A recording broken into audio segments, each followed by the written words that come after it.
Hello and welcome to another Power On Podcast Portable. I am Sushi B, and with me is the wonderful and lovely Taylor. How you doing, Taylor? I'm doing good. How about yourself, Sushi? I'm doing pretty good. A little bit of a sore throat, but we have an awesome topic today for our portable, so I'm really excited. This is one we've discussed about doing for quite some time and finally getting around to doing it, so I'm really anticipating this one for a while now, so have been, I guess, for a while. Yeah, I'm looking forward to it because it is a very awesome game. So we should just roll right into it. Yes, we should. And the game we're talking about today is the one and only Double Dragon 2. The Revenge. The Revenge for the NES. We should specify that this is the NES version and not the arcade or some other version. Because there's a lot of them. I think there are, yeah, actually, quite a few of them. I have not actually experienced any of those other ones before we start. Have you? Nor have I. I've not. None of them. Nope. Okay. I've definitely watched a couple of YouTube videos of the arcade version. I was just curious one time just how it looked as compared to the NES one, and it's quite a bit different. Mm. I know that they, from what I can tell, they must have built it from the ground up for the NES and also for the arcade. They're just not alike at all. Right. Yeah, I've seen some YouTube videos on kind of the comparisons for it, and you're just like, that's different. Yeah, very different. Everything graphically, obviously graphically, but just they did a good job, I think, by doing that, though. I think if they wanted to just replicate the arcade experience of the NES, it would have been a complete disaster. Yeah, probably. And I don't have any opinion on the arcade version, but I really like the NES version. I don't know if I would like the arcade one just from what I saw, but that's just my feeling.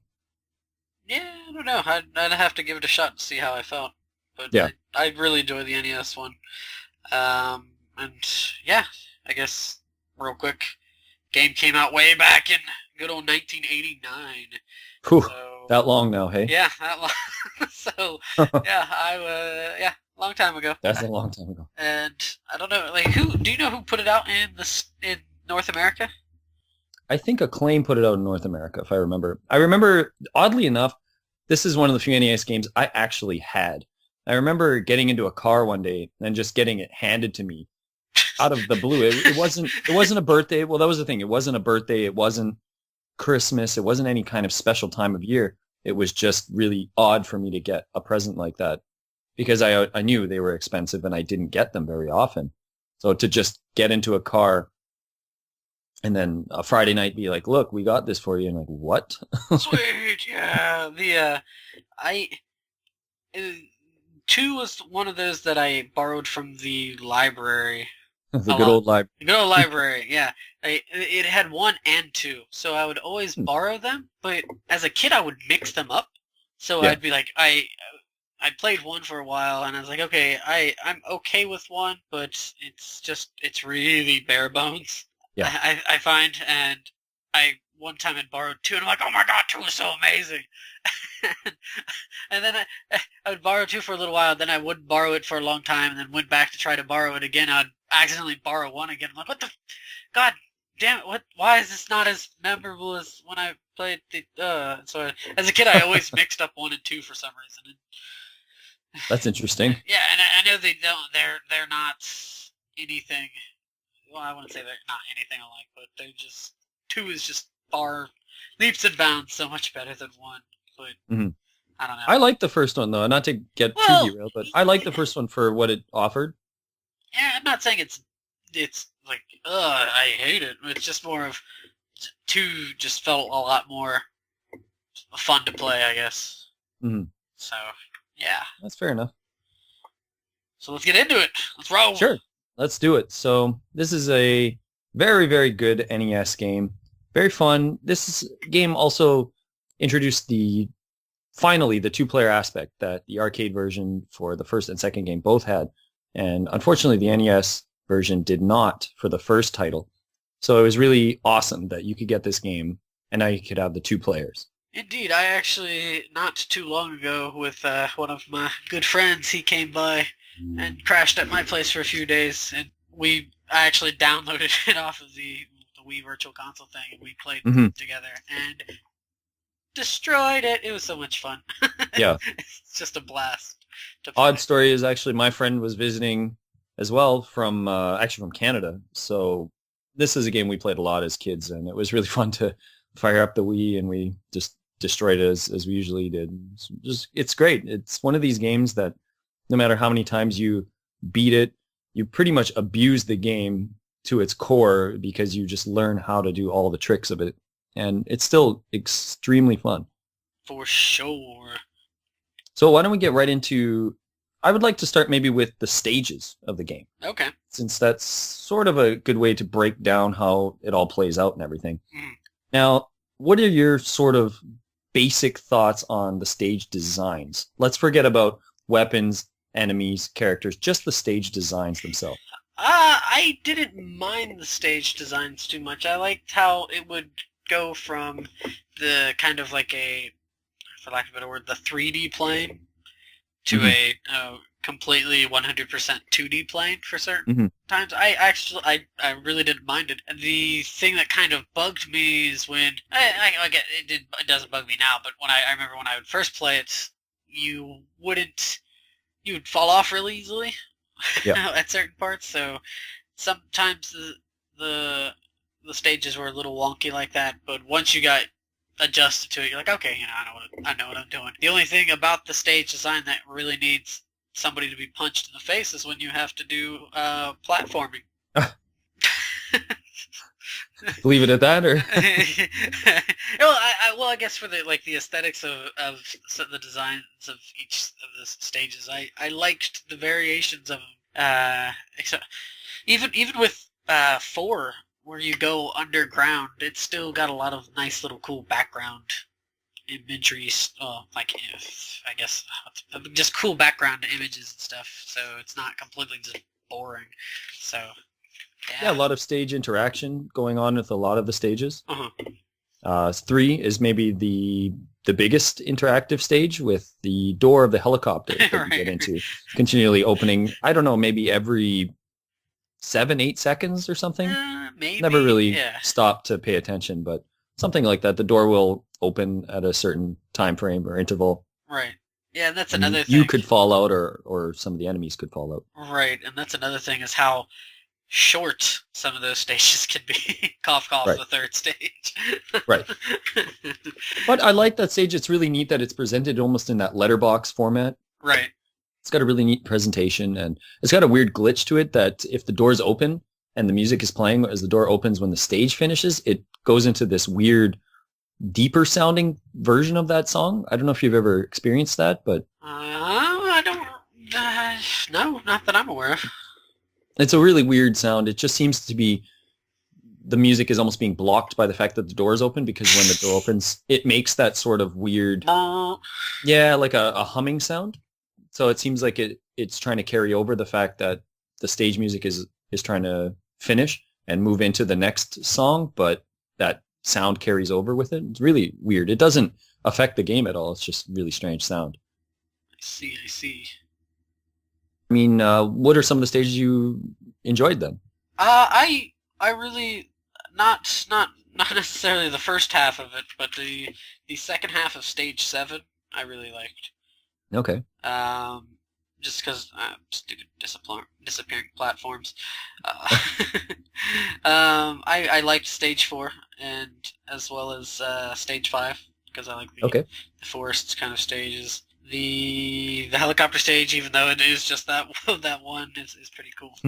And of course, stage 8, and if you want to count stage 9 there. Okay. So that would mean maybe you don't prefer stage 1, 2, I don't 3 that much. Well, 3 I don't mind because it's a helicopter 6. one, but 6, yeah, I'm not a big fan of it. 1 I don't mind. It's just I'm kind of like, okay, it's just the setup. Right. I'm a basic. bit indifferent towards it. I'm just like, okay. Okay. 6 was the kid killer, basically, right? Like 6 was the one if this really separated the people that knew how to play the game and who didn't. Right. That was definitely the hardest stage. Most kids could learn the game and understand it, And it was tough, but they would get up to that sixth stage and then just get demolished. And it's because of, as you alluded to, it's some platforming in that stage that are really can be infuriating if you don't know how to follow the pattern. Once you learn the pattern, it's really not that hard. Right. It isn't that terrible. But to this day, I still find there's times where I might fall in the pit, not so much on the second half, but at the first half, because there's this flame that falls at a weird pattern sometimes. So you might get caught with that. But once you learn it, you kind of accept the stage. I don't really like it either, but you kind of accept it as just being, okay, it's just this stupid challenge point that I have to get through. It's a roadblock. Right. And it's a pretty short stage otherwise. Right. It's incredibly short. So, and outside of just, saying it as a kid killer, that's pretty spot on, because I remember as a kid, stage 6 I would always be like, oh no, stage 6, game, continue. Right. The funny thing about that stage is, to this day, one of my other friends that I played this game a lot with as well, he was really good at the game, but we would get to stage 6, and he could do it about 60-70% of the time, but there was that 20-30% where he'd be like, fuck, you do it. And he would hand over the controller and I'd have to do it. And then he'd be fine the rest of the game, which is odd because stage 7 also has quite a bit of difficult platforming. Yes, it does. That's what I say. Like the first half is not very platform. Well, it's not very friendly to people who don't like the platforming in the game. Right. And I know the second half is just awesome. It's just right. like, yeah. I like all of stage 7 though. I like that it's such a gauntlet. I think that the stage itself is called like the gauntlet or something or other. I don't remember exactly, but I like that the first part of the stage, you look right when you start, you're just like, whoa, shit, this is getting really serious now. You've got these moving conveyor belt platforms you got to go on. And there's a neat trick on that one, that you can walk off the first conveyor belt and walk right to the end on the right-hand side. And if you jump, you land on that little one perfectly. Huh. And then you can just jump onto the not moving platform at the end to get through the door. It's really bizarre because this is that friend. He was getting really frustrated and he's like, I'm going to try this. And he starts walking across. I'm like, well, you're going to die, man. And he jumps and he makes it to the little platform, and he does it all the time. It's not just a fluke thing that happened one time, because you can't move in the air basically in this game. Once you've committed, you're moving that way. Right. So he would do that all the time. And I'd always do the triple jump. I'd always go from each platform and get over. But it was just sort of the way we played the game. He always wants to rush through the games as much as possible. And I don't mind that, but I try to take my time to not lose my lives. And he doesn't mind, like, if he loses a life. And I'm more conservative about, well, I like to keep my lives for the last battle so that I can kind of just screw around and mess with the last boss a little bit and don't take it too seriously. But anyways, that's a whole nother thing we can talk about later on. But I mean, stage 8, they kind of take away all of the sort of environmental dangers, if you will. Stage 1 doesn't really have any. Stage 2 doesn't really have any. I mean, a little platforming, but nothing too serious except for a helicopter that you can mysteriously not die from, even if it rip you to shreds. Yeah, those bullets are pretty tame. Pea shooter. Yeah. But 3 is where you first really get to see the interaction with your character and the stage itself. And I like that. I mean, the first game had some of that too. First game had that stupid part with those blocks that would push you. Oh, yeah. I hated that part. There was no pattern to that stuff. I've never found a pattern. Maybe somebody could prove me wrong. I have personally never found the pattern of that. I always just get smoked. It's just lucky if I don't die there. But yeah, so 2, I like that they did that a lot, and they added some nice graphical details, as you said, to certain parts and things like that.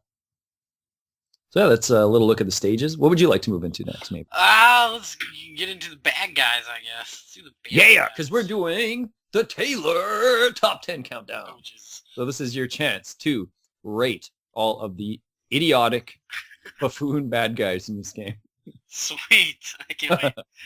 So, from a score of 0 to 10, how do you feel about the red-haired goof with the green army pants and the weird shoulder pad things. Like, what is the 0 to 10 mean though exactly? So you're going to rate this guy out of 0 to 10, and you can rate him on, let's say, his style, his fighting ability, Okay. and maybe his intellectual ability. A combination of all three. Yes. Well then I'd say for the red-haired goofball, I think he would probably average out to about a 1.5. That's lower than I would have given. I would give about a 3. He likes to walk into his own dynamite stick flame pretty often. Yeah, that's pretty dumb, Sushi. Yeah, it's pretty bad. Pretty bad. But he can be dangerous. I mean, because they usually send those guys out in 2s, but sometimes they throw a lot of dynamite sticks. And let's say stage 7, for example. Uh-huh.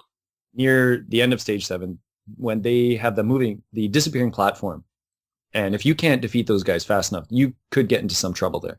Right. So that's why I give them a little bit. But that's more of the stage being that way than them. It's true, that's but circumstance. I can't deny the circumstance in that case, though. It does give him an advantage. He's got nothing to live for, so as do most of these idiots. He's got nothing to die for either.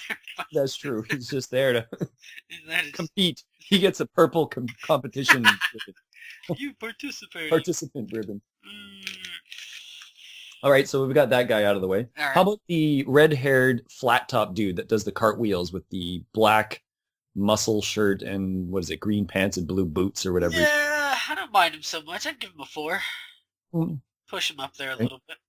And once in a while, he comes out with the little knives that he throws. Yeah, those knives, especially in the if you don't take care of them on stage 4 underground. Yeah. It kind of be a pain in the butt. Yeah, it's just a bit annoying. He's never seriously giving you any sort of fits or anything, though. He never pushes you to any sort of limit. Still a bit smarter than Goof. The first doofus there. Yeah. Yeah, I'd probably give this guy about a 5. I like the cartwheel animation. I think it looks really cool. That's pretty smooth. Yeah, so I don't mind that guy too much. All right, so moving on from him, we're going to go with the purple jumpsuit woman. I would probably keep her around a 4 too, maybe, because a lot of the times when you encounter her, she seems to be climbing stairs or ladders and stuff, and that's true. And she's so, I don't know. I like the weapon that she has sometimes, the little mace thing. Well, she's got grenades as well. Yeah, she does have grenades too, but in that same area on stage 4, it's a bit of a pain, but. Right. I don't know. I've never really had any issue with her. Mm-hmm. I'd say she's probably a little bit smarter than the other two combined. Right. Fine, we'll put her up to 5. Okay, I'm going to give her a 6 because I do like the design of the character, and she's got that really cool kick animation where she her body sort of torques down, and then she does this really high kick. Yeah. And she's another one that doesn't really give you much trouble, but as you mentioned, in stage 4, the grenade thing can be annoying because the grenades are weird. If they fly into the air and they hit you, like if they touch you right away, they explode. But if they hit the ground first, you can just walk past them. But grenades, or pick it up and throw it back. But the grenades can be kind of dangerous. They aren't something you can just lackadaisically walk away from. They can get a bit annoying after a while. Not so much with the knives for me. The knives don't bug me too much. Yeah, the knives aren't so bad. And the dynamite sticks are a joke. So yeah. Fair enough. So we've got her out of the way now too. Now, how about the kickboxer Oreo cookie dudes? I hate those assholes so much. Oh God, those guys know what they're doing. They sure do. And if you are trying to do a move and you can't for whatever reason, you will be eating asphalt, especially when they start gangbanging you. And if there's one in front of you and one behind you, you are in trouble for a little while because they will keep you down.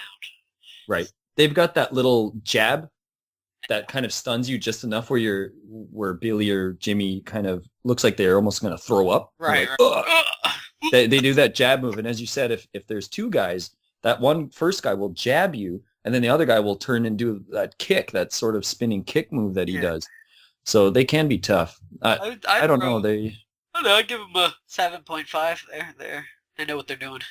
All right, that's pretty fair. I'd probably give them a 7.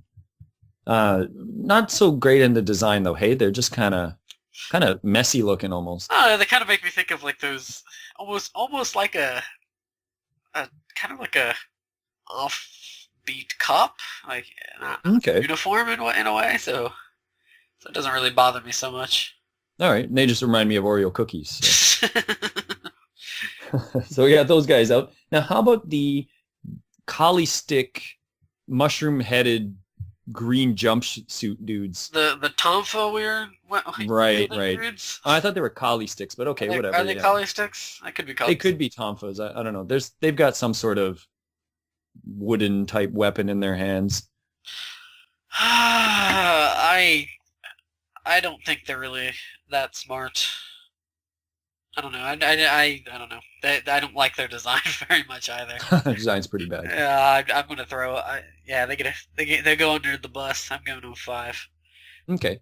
I would give them, no, I wouldn't give them anything for design as well. The design's pretty garbage. I would give them actually an 8 because I think they can do some pretty serious damage on you when they do some of their moves. They've got that flip kick type move where they flip into the air and they try to get you.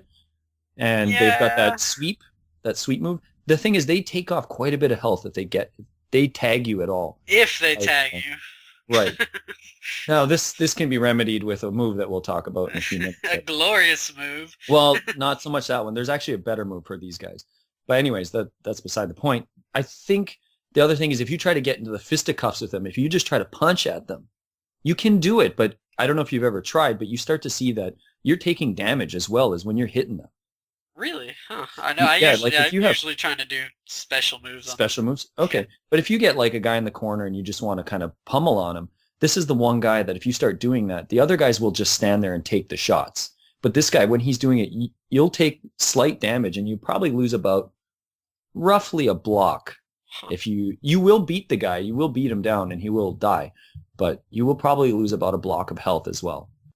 So try that out next time you're playing the game. See how that works out for you. Right. So I think they're a bit challenging.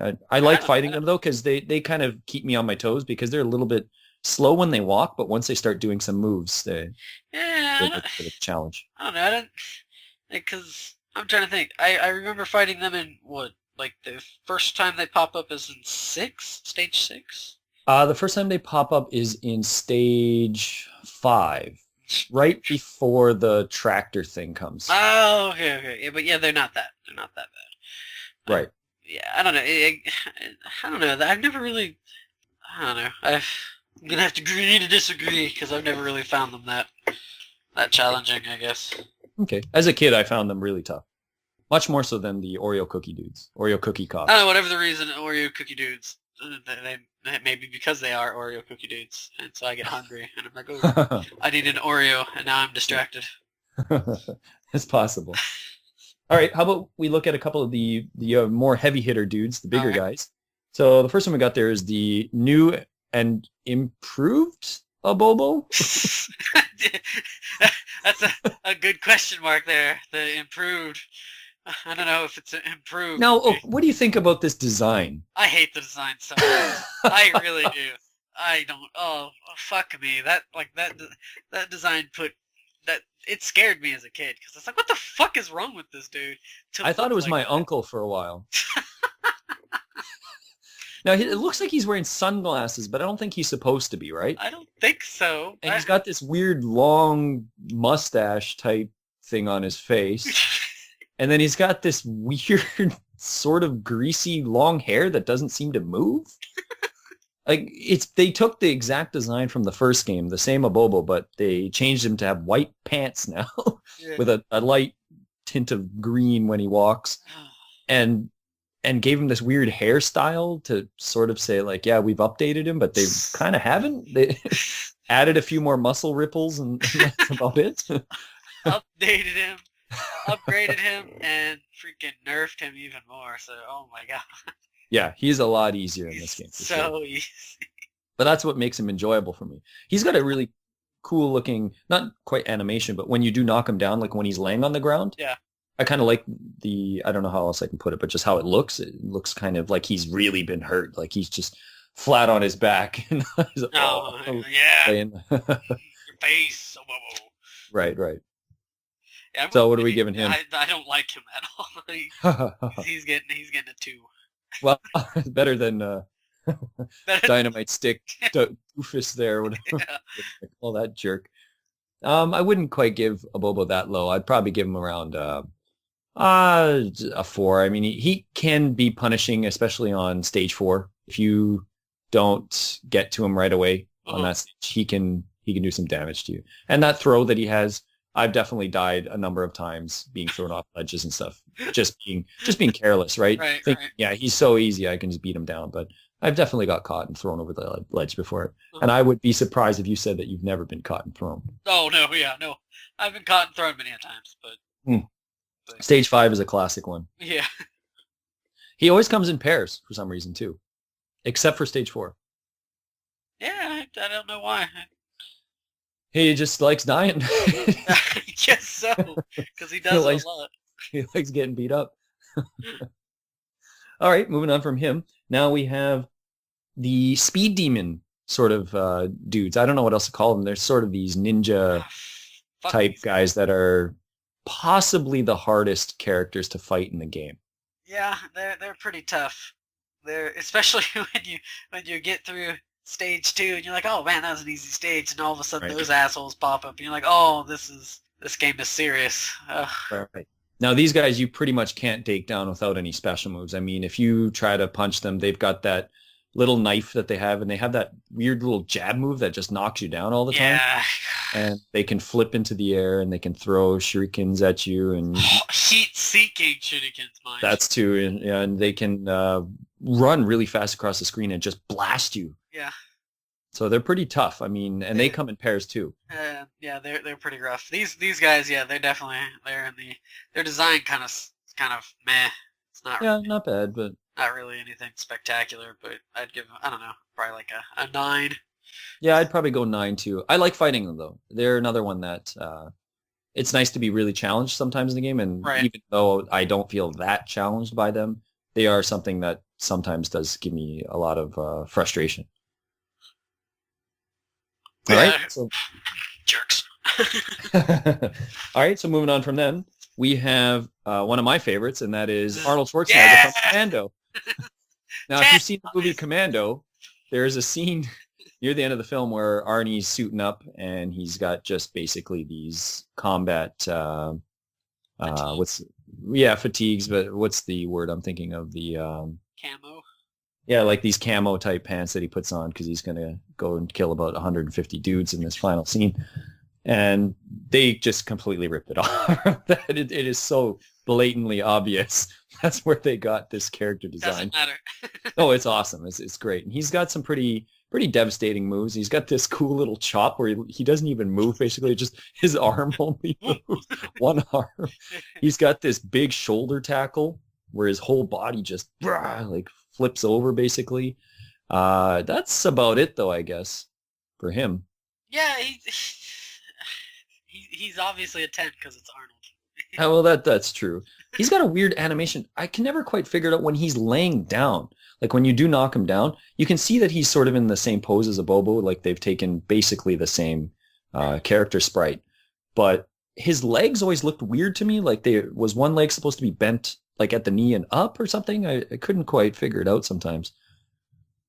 But not that it matters that much, but he's fun to fight. He's just, I don't know why, I just like fighting him. He's fun to beat on. Yeah, it's just, and sometimes he beats me up pretty good. I've definitely been careless with him too, and he doesn't have the throw or anything, but some of his moves are, well, his 2 moves, I guess, are really powerful.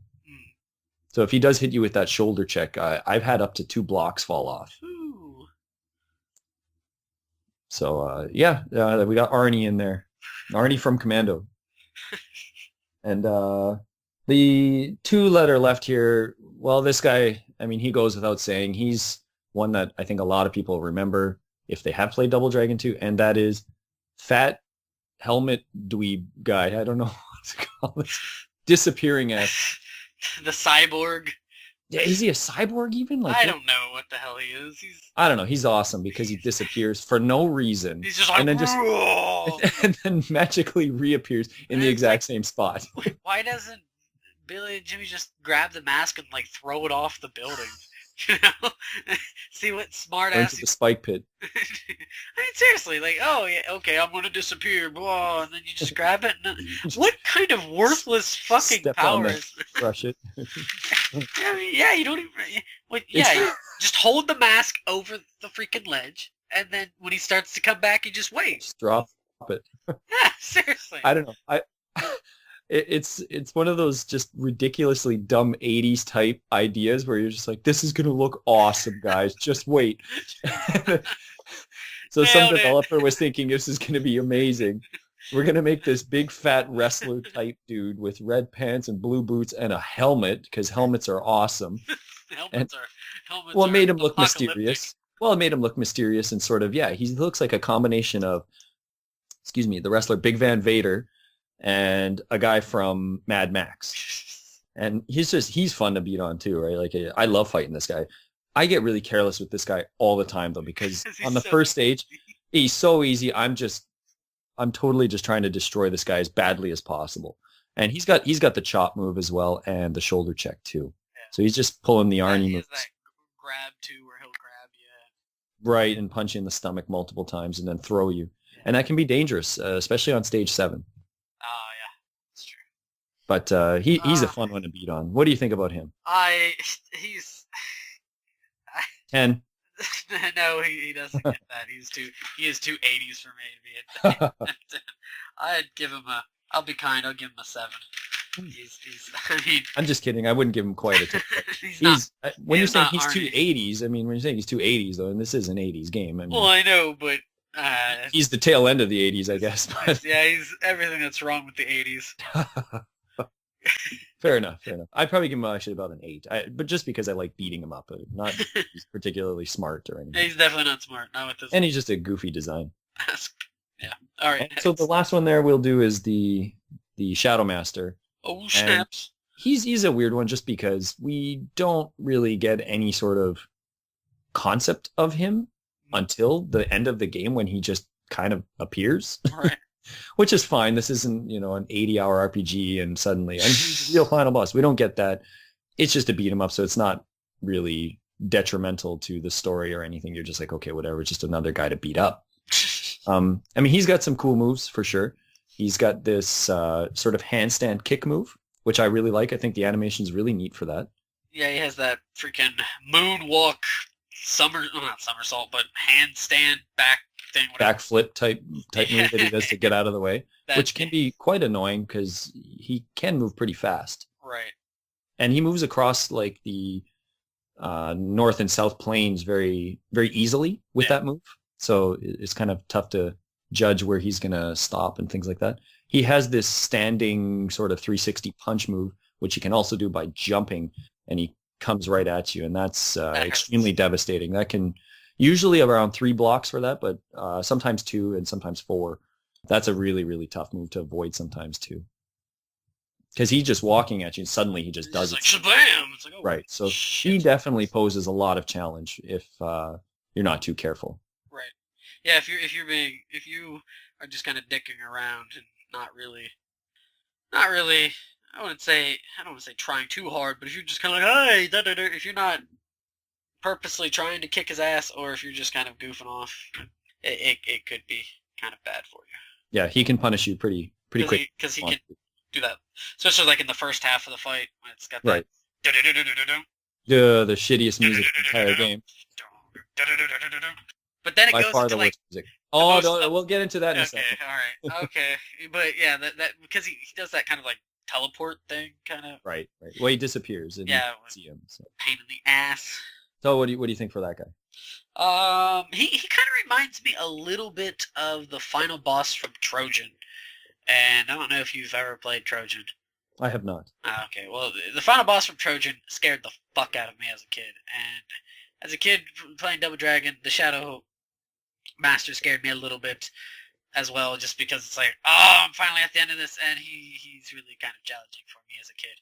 Right. And I don't like the purple. The purple is kind of I don't know if it's gonna go if it's supposed to be like black, so to say, like the purple black kind of thing or what. But Hmm. I'd get like I guess for his quote unquote skills and intelligence, I'd say probably like another like 9.5. He's no Okay. Arnie, that's for sure. Right. I think you're just giving Arnie all the score there for looks, basically. Arnie's not exactly hard in the No, game. he's not. He's pretty easy. Pretty easy. He's really easy. Uh, yeah, I mean, I would give the Shadow Master a 9. He's got some flamboyance about him Right. and charisma, but he's just kind of a goof at the same time. I mean, he definitely will beat you probably the first few times you play the game. I mean, you might get lucky and beat him, but you definitely have to learn his pattern and things like that. So yeah, why don't we move on from there? All right. Where would you like to take this vehicle? I think you know exactly where I'd like to take this vehicle. I'm pretty sure I know, but I'll let Yeah. you call it out. Muzaks. Yes, sir. And as was previously stated, the final boss first half music sucks. Yeah. Really. Ugh. It is so annoying, and it's frustrating too, because it's just like you're trying to beat this guy, and he's doing all these stupid freaking flips and shit. Pissing you off to the Like, worst music. damn it! And then it breaks into this glorious, amazing. So good. And it gets you going. You're just ready to smash this guy's head in now. Yeah, you're just like, all right, asshole. You're all your stupid fire and bullshit's gone. It's time to rock the dragon and Right. put it to your face. Right. So Yeah, I mean it's a very memorable tune. It's a fun tune that I just still hum once in a while. So, like if I'm walking somewhere and I've got to hurry up, something's like it gets you going so well. It's a great song. goodness. I'd say overall the music is pretty good. There's a couple stages where I'm kind of like, I don't feel it as much. Right. But I mean, that kind of happens, and of course that stupid final boss first part song sucks. Right. But I also really, really, really, really like Stage 4's music. Mm. So, but I mean, this is a pretty strong catalog of music for an NES game, for sure. Let's just break this down real quick, too. What do you think of Stage 1's music as a whole? it wasn't too bad. I'd say probably it was just. I'd say it's a good for the first stage. Yeah, I agree. Good intro type song. How about 2? I honestly don't really remember 2's that much. I Two? I want to say that it was like Do do do do do do Okay, do do do do do do. it works for the stage itself because you're on the rooftops and stuff. And It's always nighttime. yeah, it's always great when it starts up because that's the part I do remember. Because right when it starts up, I just try to book it over and just jump and just beat the hell out of those two Those two assholes guys, yeah. that are right there in the next. Just smash them into both those pits that are right there. Well, yeah, cool, because that's when I like do the hop, and then when you land, do the uppercut. I just Oh, yeah, love yeah. to do that. I love to do that right there. It's just like, boom. I usually give that first guy a flying sidekick because you can jump right off that top ledge and just drop right on him. Right. I kick him right away and then I just blast the other guy usually. It's just like I don't mind it so much. It's all right. Right. And 2 is definitely the stage that they used as the cover art for the game, Right, which is pretty awesome. How about 3? 3 is not to take away from you, but I think 3 is kind of a throwaway. Yeah, 3 is not really. Poo. Yeah. It's just not very memorable, right? Like it's not really bad per se. It's just what they were working with, I guess, for that theme. I can see where they went with it, but it's just not memorable. Uh-huh. And you said you really like 4. I love 4 is pretty cool. 4's been used in other things too. 4's is a really cool stage theme. It's a fun stage. One of my favorite things about the song is when the song is playing and then the elevator's going. Oh yeah. I don't know why. I just really like that. Yeah. 4 is a bit of an asshole stage at times though too. It's a bit of a gauntlet because you just got to go through all those screens. You can't jump. There's no health to be given back to you in that one for sure. How about 5? I don't mind 5s. I'm kind of I think because I like 4 so much, it's 5 doesn't quite. It's just kind of like, okay, whatever. Okay, 5 is definitely a little more low key for sure. So. Yeah, it's doesn't because 4 is just like, just, Right. and then 5 5 is kind of brings it back down a little bit. like, okay, you're in the forest, dude. Right. Now 6. I like 6s. Yeah, 6 is as much as the stage can be aggravating. It's a really neat song because it's very ominous. Hey, like it Right, gives you 'cause this feeling of like, this is a really weird stage and it's going to be tough. you think it's like, oh yeah, I gotta be right at the end. How this is set up is kind of the vibe. You're like, okay, Absolutely, right. that's for sure. You really feel like it's the end, and then, but it's cool how that connects because you get to the temple, right? And then you're at the temple, and then it's like, oh shit, now you're in this sort of industrial zone that's behind the temple, sort of thing, as you go through the door, which is really cool. I like that setup. 7. I don't mind it. I I would. I I think because I hate the first half of the stage. It's hard for me to get into the song, and then by the time it gets to the latter part of it, I'm like, okay. So I don't mind it so much. I don't. I'm cool with it. Fair enough. I really like 7. I like the stage theme. I played the game today and I breezed through 7 like nothing. Like it was nothing. It's sometimes I get caught on 7 though, where I've lost 2-3 lives easy on 7. Sometimes it's a really awkward stage when it comes to that. Right. 8. I like that one. Okay, I don't really like 8 very much. Why? I just don't like the low keyness of it. It seems like it's sort of I don't know. I don't really like that. I just don't like the. Because I don't know. you know it's because after playing at first I didn't like it, but as I've kind of played it more and more and stuff as a kid, I really started liking it because I knew I knew this was the actual kind of last stage before the final boss. I was like, all right, snaps. I guess I like the lower end part of that song where it's like do do do do do do. I like that part a little bit more than the more higher pitched sound. The higher pitched sound is a bit aggravating to me a little bit. Okay. So it kind of it's a weird mixed bag, and that stage is not really my favorite stage either. I like that stage. I like it. It's a pretty tough stage. Yeah. You get a double dose of Abobo. You get an Arnie and then two Abobos. Actually, does that stage has just about everybody on it except for the Dynamite Stick Doofus. He's done by then. He's done. He did not quite qualify for that stage. Yeah. After 7, when you get to beat him into that pit, I guess you have to fight him one more time after that, but he's pretty much toasted by then. He's like, I'm done. He's out of reserves. So. And we've already talked about the Shadow Master stage there. So we did fail to mention the Shadow Boss, though. He's a bit of a pain in the ass. He's a pain in the ass. That fireball shouldn't be hard to dodge, but it's got an awkward speed to it and stuff. And the way he kind of backs off and throws it sometimes, it catches you. Yeah, he's a bit of a pain. He's if you have 2 players, I think it's easy. Mm-hmm. Well, you can sort of get him in the middle, well, both of them, right? And you could just kind of start. Right. Well, even if you're doing you could just having 2 players, I think makes them a lot easier. If you're doing it 1 player and it's just the 1v1, it's a little bit more troublesome, but I don't know. It's he's got that knee, that little knee move that always knocks him out. Yeah. That move, and then if you try to give him the uppercut, he seems to catch me maybe 50-60% of the time where it knocks me down too. Because he's a jerk. He's a pretty tough boss and a cool boss. I like that idea. I think it's really cool. I'd give him, just to pull it back to that quickly, probably about an 8.5. Yeah, I'd probably throw it around 8.59.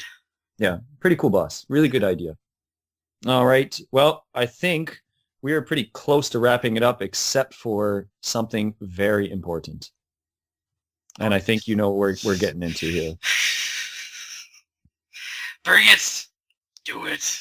Important moves in all of gaming. Yes! Now, this move, I don't even remember how I found out about it. I mean, this is funny. I had the game, and I went through the manual after playing it a few times. and as a kid, and I remember looking through, and I was like, okay, I learned how to do the cyclone kick, and I'm like, oh man, once you learn cyclone kick, you're pretty much set in the game. You can beat the game with just the cyclone kick. It's pretty damn strong, and the timing of it is where you can hover over guys before they even stand up again and just keep blasting them, basically. And it's pretty satisfying. If you learn how to use the the cyclone kick or hurricane kick over and over, it's really satisfying, and you can pretty much nerf this game. There is still a move that trumps that, and that's pretty ridiculous when you think about how good the cyclone kick is already. Would you like to expand further on that, Taylor? Captain Falcon ain't got nothing on this. That is for sure. And that is the glorious knee, the knee of the knee of damnation. I don't know what it's just so cool. You can just call it the knee for all I care. I think it's got a name, but I don't remember what it said in the manual. But it's definitely just been known as the knee from my friends too. It's so good that God Hand sequel will be God Knee. Imagine how awesome that would be, God Knee. I would buy that sequel for sure. I would totally. I would drop mad coin for that one. But anyways, the knee is just it. When you first experience it, you don't even know what to think, because it's got this sound. Now it's got two sounds. Basically, if you miss it, it goes. It makes this sort of high-pitched shrieking sound almost, and you're like, "Whoa, what is that?" And he just Billy or Jimmy lunges forward with their knee in this kind of almost perfectly made animation for it, even, right? You're just like, what the hell? Because you never really see that knee go up, except for maybe when he's about to do a jumping sidekick type move. And it's just like, what the hell? And then when you actually connect with it, and it just goes, and it makes this miniature explosion in your NES every time it happens.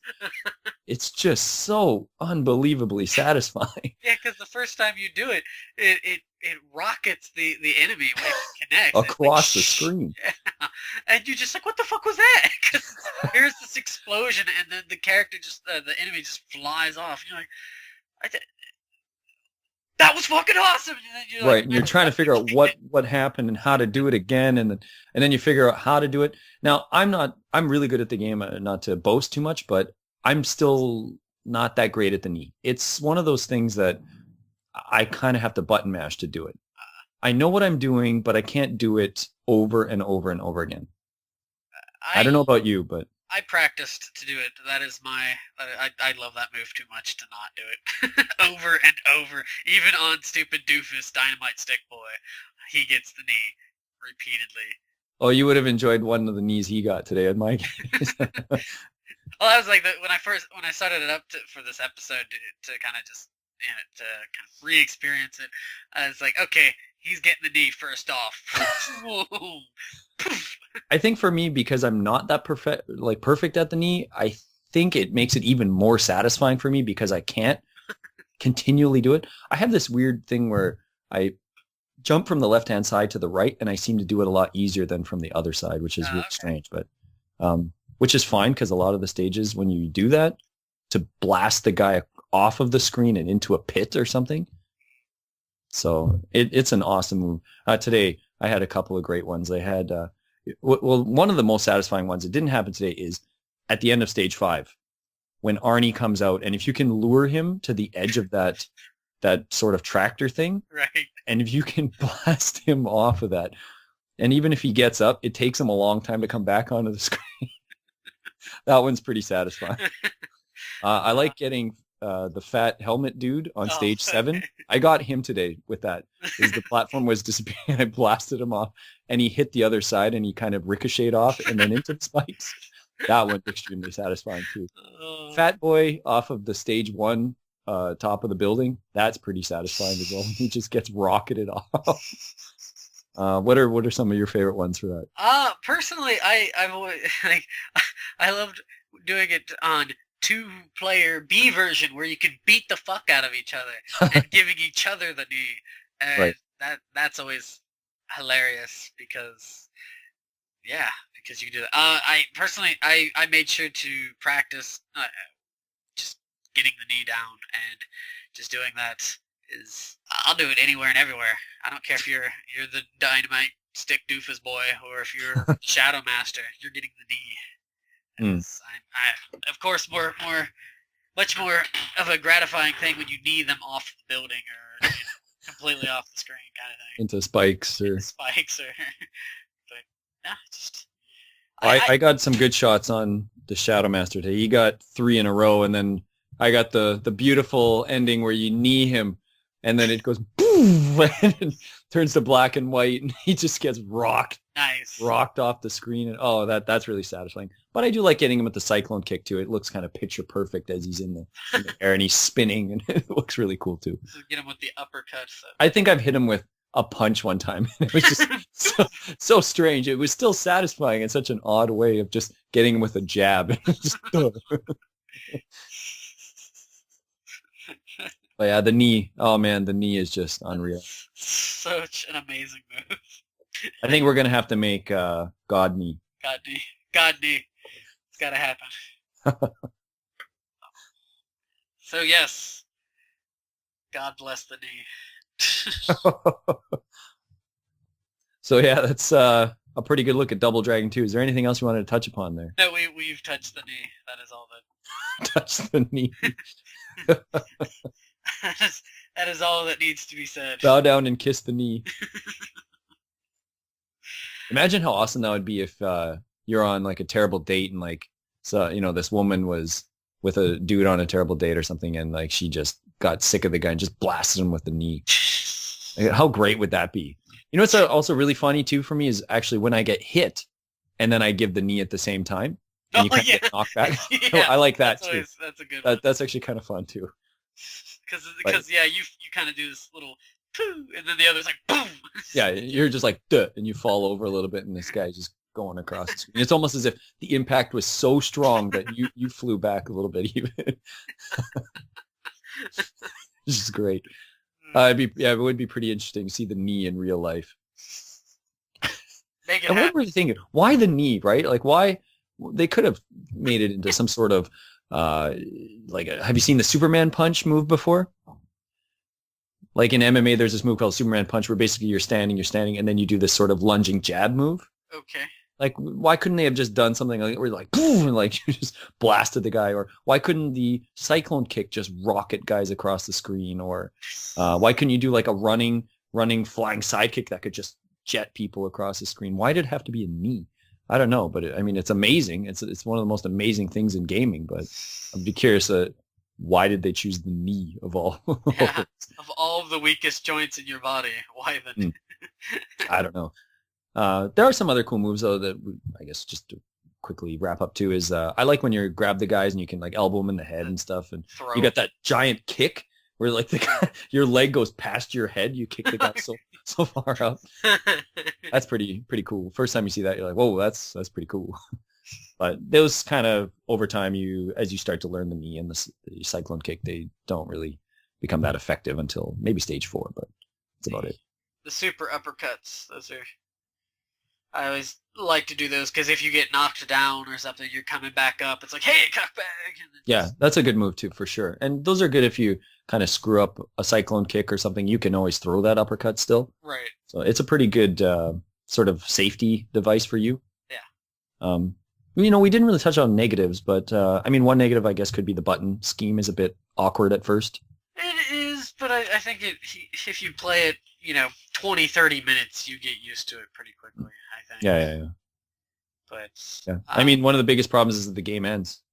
That and the platforming. The platforming is a bit obnoxious, but yeah, it would have been nice to see a few more other character types in the game. I'm sure they were very limited as well, but it would have been cool to see just a couple other things, maybe a few different weapons. The weapons are pretty much useless in the game. I never use them. Because why use them when you have the knee?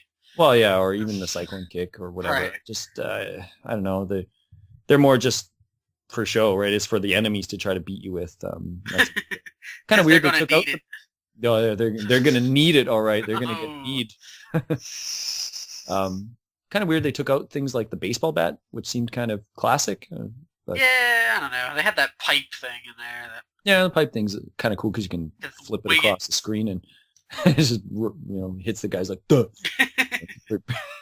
Pretty good, but yeah, anyways. If you've not played this game, why are you still listening? Go play this game. You probably would have been finished the game Yeah, you during would this podcast, or you could be listening to this podcast and be finished by the time you finish this game. Yes. Totally. So yeah, seriously, if you have any interest in beat 'em ups and don't mind a bit of an older graphical style and maybe a little bit of a challenge to get used to with some controls and stuff, this is a really, really fun game. Taylor and I are obviously boasting about it because we experienced it as kids, and it's still fun today. That's saying a lot about the design of the game. So give it a shot. It is on the Wii Virtual Console. It shouldn't be very expensive for the NES if you do have an NES sitting around. Find it. Exactly. Yeah. If you've not played it, definitely give it a shot. Even if you're not a big beat 'em up fan, it's still just I don't know. I'm not the biggest beat 'em up fan, but it's still a really enjoyable experience, I think. So, yeah. But there's one last thing that we have to mention, and if we do not mention it, it would be a crime. You know what that is, right? Well, I'll let you introduce. I'll introduce it, but you're the one that I'll showed expand. it to me. Yeah, but so many, many moons ago, Sushi showed me the most amazing thing ever, and there's on YouTube, I'll put up links for it and stuff, but there's a video of them taking a Van Damme movie and making it basically Double Dragon. Right. And the Van Damme movie that they took was Double Impact, which is a movie starring Van Damme playing himself as his brother, basically. So he's playing one brother that gets dropped off in Hong Kong. They're both born in Hong Kong. And another brother gets taken to America. They're split up at the beginning of the movie.